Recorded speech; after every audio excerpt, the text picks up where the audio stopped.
I didn't grow up imagining myself on the cover of a magazine. If I ever had a dream, it was my people just overcoming the bad regime. I wonder where would my dad be seen? See, a part of me wasn't sure if he had really died. Some sort of silly pride, it's hard to sum up how I would feel inside. I knew that they told us the truth when they said Pac died. I learned not to hold that hope after my pops died. It's ironic, I never dreamt about being a rapper, celebrity, or being iconic. I was content with my Sega, just playing my Sonic. Understand, I came from pain and the torture. I can never dream about the fame and the fortune. I was just happy I wasn't named the abortion. But now that I'm here, I'm proud that I'm here. No need for standing ovations, don't get up out of your chairs, yeah. Today, The Stream welcomes hip-hop musician Kayem for an exclusive interview and live band performance. I'm Femi Oke. Tell us about the challenges he's faced as a Muslim artist and what inspires his music. Send your thoughts through Twitter and our live YouTube chat.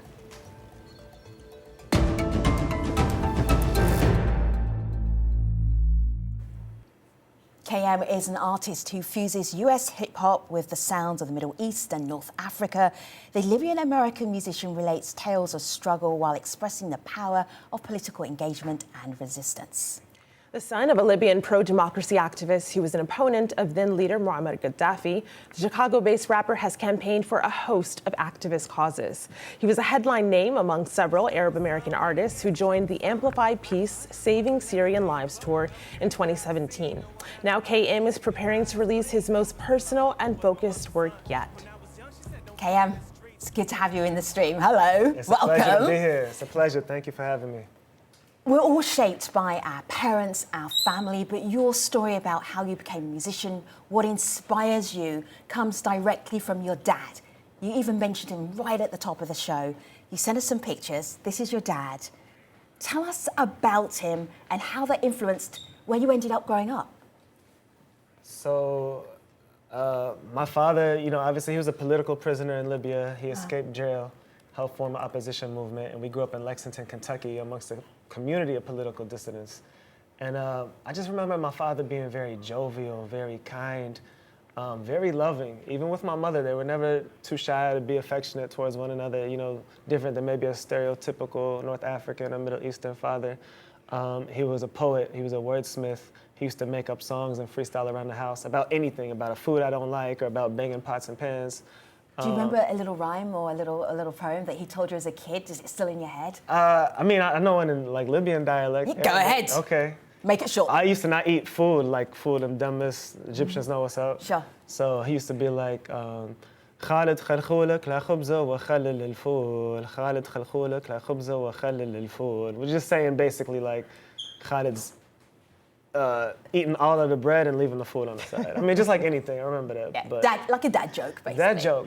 Libyan dad Poetry, joke. dad jokes. Exactly. And food, of course, being fava beans, which I don't like them either. So I can relate there. So I want to share this tweet with you. We're talking about family. This is Noura, who says, his music has a special place in my heart. I often listen to it when I need that dose to ease my soul and uplift us, especially when thinking of the evils in society. 8 years ago, I was listening to his song at home, and my now late father began dancing with his music. Delighted by my father's humor, I began recording the dancing. It's a memory and a video recording I am glad to have of my father.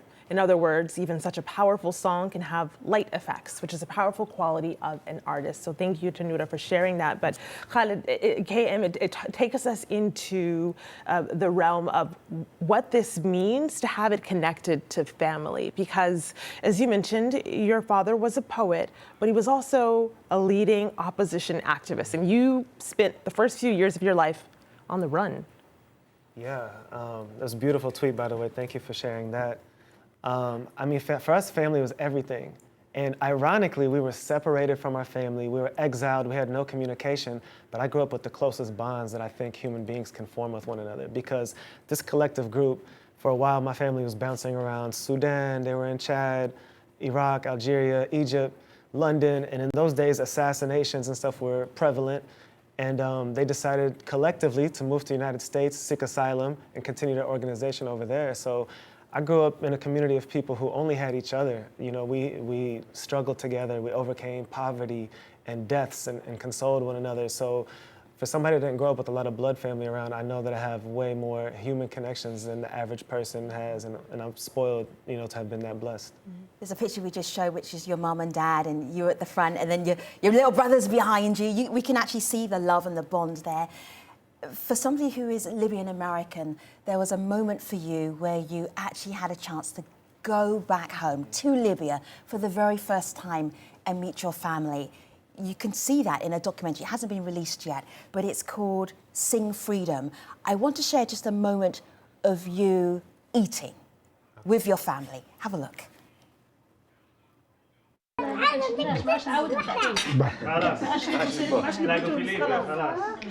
أول مرة نحس روحي هوم يعني حتى في أمريكا أنا براني عرفت براني ما يشوفوش خالد ويقولوا هذا زينب براني حتى هنا ببالك براني شوي لا عمرك ما تفكر فيها That's a beautiful moment. I don't feel at home. I don't feel at home in America. How does that influence how you do your work, your music? You know, I learned a lot about myself during that trip, and that feeling has inspired my current concert series. It's a storytelling series called The Long Way Home, and I realized growing up that, you know, for us, Libya was always home. Lexington always has a place in my heart, but when I go back and visit, if the people that I grew up with aren't there in the moment, it feels like a place I spend a lot of time in. But if they're there, it feels like home. Libya, when I got there for the first time, it moved me, and I had emotions that I couldn't articulate. It really felt like home. But at the same time, if I'm being very transparent with myself and honest, they know as soon as I step off the plane that I'm not from there. Like, we still stand up. Is it your walk? What is it? It doesn't matter. Clothes? It's on all of us, anybody in the studio if you go overseas. So I started thinking maybe home isn't only a physical place, maybe it's a mental place. And for me, my home is my people. And that's when I'm surrounded by people that I'm vulnerable with, that I can be at peace with, that understand my struggle and understand my journey. Of course, Libya is a huge slice of that, but I feel like I can step in a few different circles and really relate to that home feeling. So Kayem, your home is your people, which is a great segue for your next song. Never been heard before publicly. Kayem and his band will now play a new song, Medlock Road. And as he gets settled, here's a video comment from Amir Saleh, a fan and a fellow rapper. Hey guys, so the thing about Kayem, he's so deep down to earth. I met him one time at this event, Fen, and I shook up with him another time at I Heart Halal. He's such a personable guy, and the thing about him is like you don't really feel like you're meeting an artist, you feel like you're meeting a person. And growing up in a Muslim community, as a brother that also raps, it's just, he's a great source of inspiration, and hearing the story about his father in Libya just really keeps you persevering and always having that thought in your head about why you're gonna become better in the future.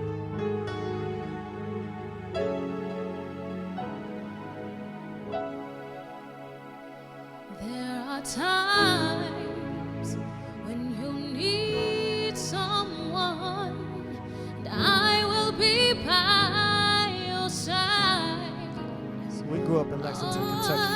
Oh, there is Exiled from family. light that shines But we created bonds that were stronger than blood could create. and me. In this community that I grew up in, majority of us lived on one street in Lexington, Kentucky. We took it over. It's duplex, duplex, duplex, two families to a duplex. And though we didn't have much, we had no money. We never had a lack of love and upbringing, uplift and love. And that street was called Medlock. Not quite American, wasn't fully Libyan. Living in two worlds at a time like an amphibian. Palace in those habitats ain't come from no cabbage patch. My father had to escape jail cause of savage acts. Well, you either fell in line or got the battle axe. Came to the country in crooked coppers and Cadillacs. As a matter of fact, we were separated from family. All I had were the Hamrys, all I had were the Adderats. We wasn't blood, but we bled together. Buried tears, lot of tears that were shed together. Through the years, broke bread, shared best together. Unparalleled bond, deeper than just friends forever. Just some Wildcats who love to watch the Wildcats. Kentucky basketball gave us something to smile at. I jumped to getting drafted, standing at the podium. Used to watch the Knicks at night on Nickelodeon. Knew a couple kids who were destined to make it big, but ended up doing bids, and now they pumping petroleum. I sat in class right next to Janisha. She would be a journalist, is what she told the teacher. I said that I'd be rapping, and she said what could happen when we both make it big. Maybe she could write a feature. Two kids who had a dream. Years later, guess who interviewed me for Complex magazine? It all started on Medlock. It all started on Medlock Road. It all started on Medlock.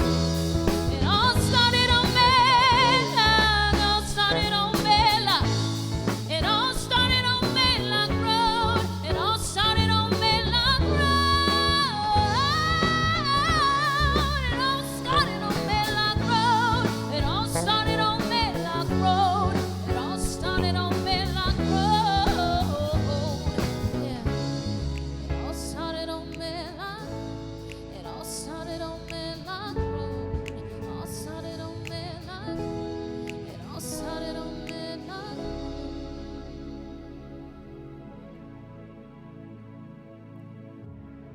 Kayem and your squad, thank you so much. You always talk about your squad, Kayem. Can you give us some props? Introduce them to us. Welcome to the Stream Squad. Yes, I'm blessed. Well, I always say when we get together, Avengers Assemble. It's a superstar squad. We've got Darren Alexis on the vocals. Hello. We've got Ice on the keys. Welcome. Amir Too Bad Gray switching Good to between see you. sousaphone and trumpet. We've got Greg Nagard on the bass. Of course. Phil Coleman on the drums. Excellent And the rhythm. international superstar Ronnie Malley switching between the guitar and the oud today. Thank you so much, squad. We'll hear more from you in just a bit. Kayem, come back to the desk. Our community really loved that. People commenting live on YouTube. This is Raman who says, Khaled, I am so proud.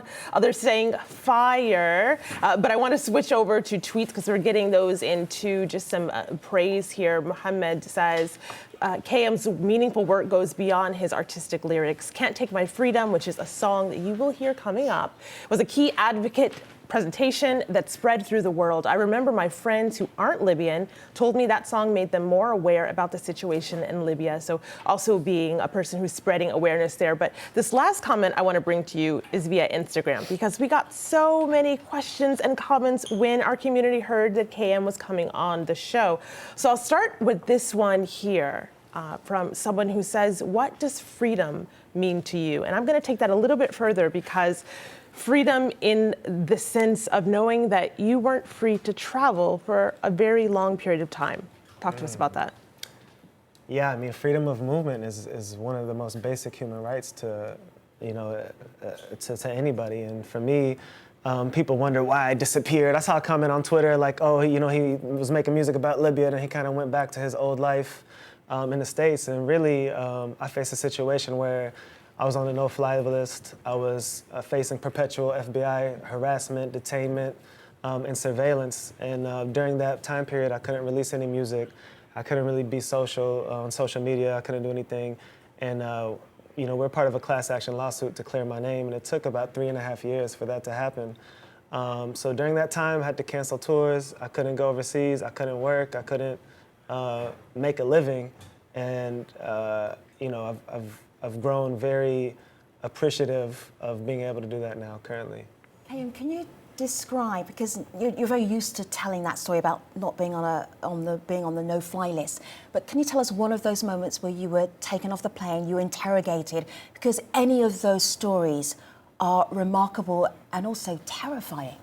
For sure. I mean, when you say it, people are just like, "Oh, that sucks. You couldn't travel." Oh, but you when can fly. but It's when so you much think more. of how dehumanizing and degrading some of it is, I mean, I think the moment you're talking about was, I had Quad S at that time, which is secondary security selectee status. It's a designation reserved for anybody deemed a potential threat to national security. You got to show up early to the airport. Maybe they'll print your boarding pass, maybe not. When you get to security, you have to see a supervisor. They go through your phone. If you have a notebook, they take pictures out of every page in your notebook. Strenuous security, interrogation, and then after that, when you get to the gate, same thing. So I passed all of the security measures. I was flying from Chicago to Lexington, Kentucky. I had a connection in Detroit, made it through all the security, got on the plane to Detroit. A woman came and asked me for my ID. I gave it to her, and then she said, "I'm sorry, but we're gonna have to ask you to get off the flight." Mind you, this wasn't my destination. I was in the middle of nowhere. And I said, "What's going on?" They couldn't give me a reason, refund, anything. And just the feeling of getting off the plane, I was sitting in the front, and all of the faces behind me giving me a sheepish grin, like, "Yeah, we got you, sucker," It was really humiliating. And then just to be left stranded. And thankfully, I know people in Michigan, but what if I didn't? It felt really dehumanizing. even with all of the struggles that you've gone through to put out music and just to live your life as a human being, there are people online who are saying along the way you've been helping other people.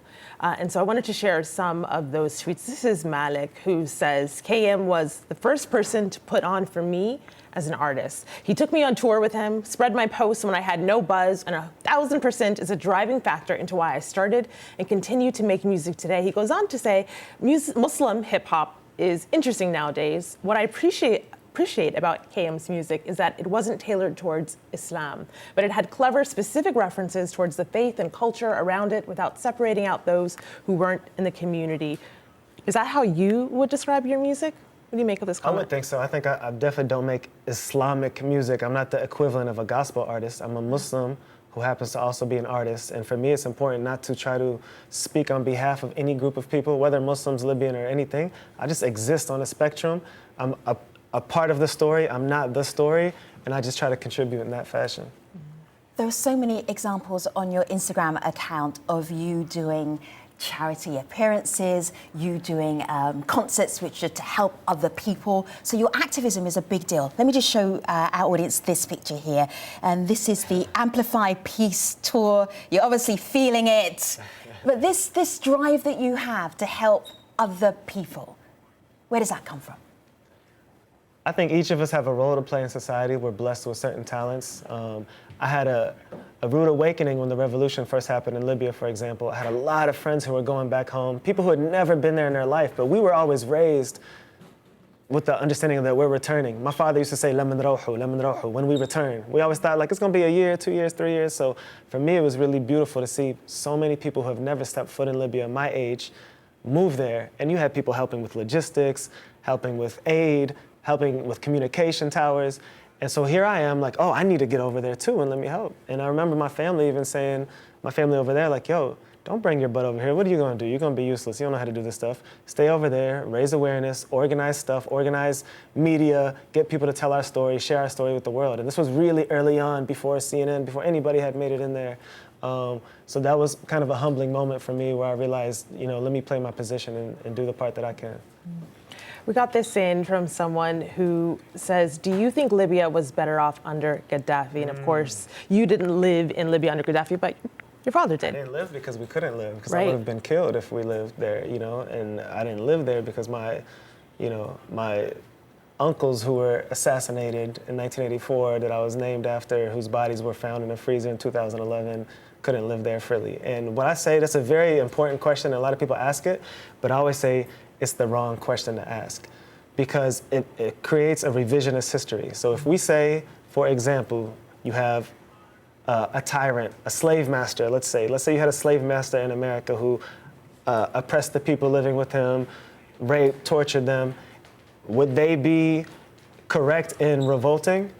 Whatever happens, if they make that decision, whatever happens next doesn't negate the initial reason. So maybe they overthrow the slave master and they can feed themselves and they prosper. Maybe they turn on each other and fight. Whatever happens next doesn't negate that initial thing. So anytime we have a leader who's a brutal leader, if you take North Korea, if you take, let's say, even Hitler, probably the worst leader I can think of in history in Germany. If Germany had fallen apart after, if there was a lot of proxy wars from different countries, if there were no existing institutions, if Italy was paying gangs in Germany to keep migrants from going and the country fell apart, would we look back then and say, oh, well, electricity's on and off now, Hitler was good? You can't really use that kind of revisionist history. At the end of the day, a lot of people were not familiar with Gaddafi at all before the revolution. Some people are mistaken in thinking that he wanted to unite Africa. It's a difference. He wanted to rule Africa, which is ego-centered. It's not based on the people. He perpetuated a lot of wars in Africa, in Sudan, in Chad.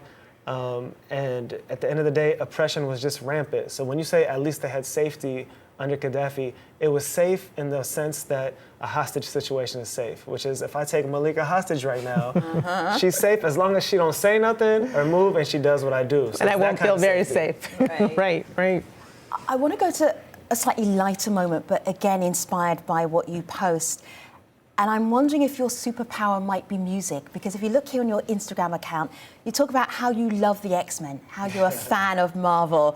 I'm guessing you've probably got a couple of these figures at home. A lot. And you love them. Oh, yeah. What is it about the X-Men that you connect to? Because I think that's such a great takeaway message. So, such a dope question. Let me give y'all props for that. But I literally learned how to exist as a Muslim in America through watching X-Men as a kid. And I feel like the X-Men represent a lot of marginalized communities. Within the X-Men, you have a group of people who are mutants through no fault of their own. And because people don't understand that, the general public, they fear them. And because they fear them, they hate them. And oppressive policies are put into power by the government. And as a reaction, there are some mutants who fight against those oppressive policies, also with violence, and they're covered on TV, and it gives the existing mutants a bad name. But you have these characters who are struggling with who they are, why they're not accepted, and you've got the struggle with the two main characters, Professor X, who thinks we should always be peaceful and we should always fight with love, and they'll understand. And you've got Magneto, who is fighting against oppression, and he thinks It's such a beautiful reading of the X-Men. I will always think of them differently. And thank you for bringing your superpower to us here on the stream. Pleasure. So Khalid, Kayem, I keep calling you Khalid, of course, because that is your former stage My mama name. calls me Khalid. Moses on YouTube says, I'm so proud of the mix of people on this stage. That's what makes America great. Love you, Al Jazeera. So we are going to talk about that mix of people and end with another performance by Kayem and his band. This is Can't Take Our Freedom. Just before that, here's a video comment from Ibn Thabit, a fellow activist and artist. I used to rap, but I don't anymore. And I just have three things to say about my boy Kayem. Number one, as a rapper, this guy put the art in hip-hop artist. Number two, he's a class act. I mean, this dude, really humble guy, very approachable, very respectful. I mean, it's hard not to love him as a character. Number three, as a fellow revolutionary for certain causes, I mean, if you don't have his back on a cause, he doesn't care. He goes hard. I mean, this guy's always trying to be on the right side of history, which kind of goes back to number two, the fact that this guy's a class act. Kayem, love you, man. Peace out.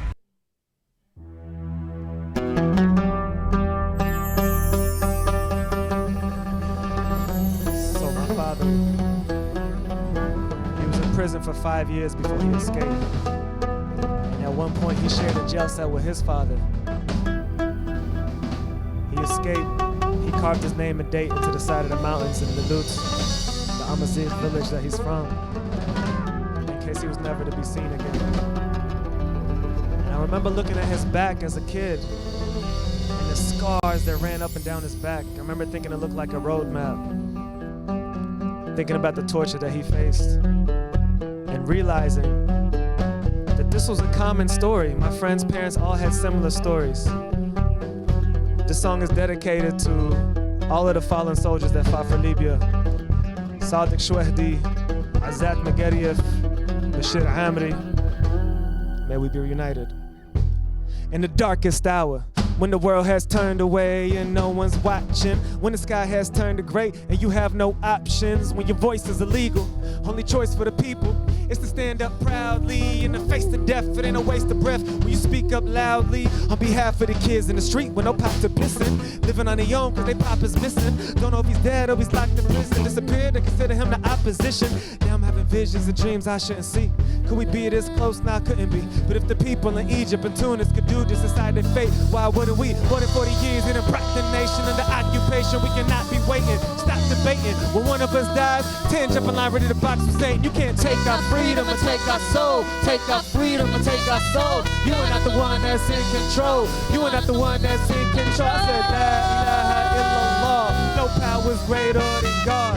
Go ahead and devise your plans. At the end of the day, you were just a man. Tasted blood and I've tasted sweat. I done tasted tears, I ain't tasted regret. Now I've tasted blood and I've tasted sweat. I done tasted tears, I don't taste regret. Now I'm a grown man, ain't never seen my homeland. Came closer than the Magic Jack phone plan. Dad escaped jail and he dedicated his life to the cause, but he never made it. This ain't about my father getting retribution or my uncles getting torture with electrocution. Uncles getting hung in public executions, simply coming up with the best solution. And I don't know why it seems this guy's regime keeps pushing through the silent screams. Will take you half an hour to figure that this coward can only get his power through violent means. It's killing all the doctors in the hospital when the regime just seems so unstoppable. When freedom feels like it's impossible, people rise and overcome every obstacle. You can't take our freedom and take our soul.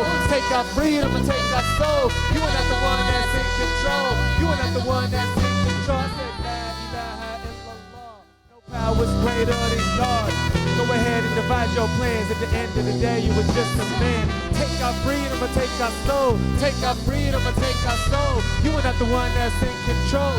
You are not the one that's in control. I said, La ilaha illallah. No power is greater than God. Go ahead and divide your plans. At the end of the day, you were just a man.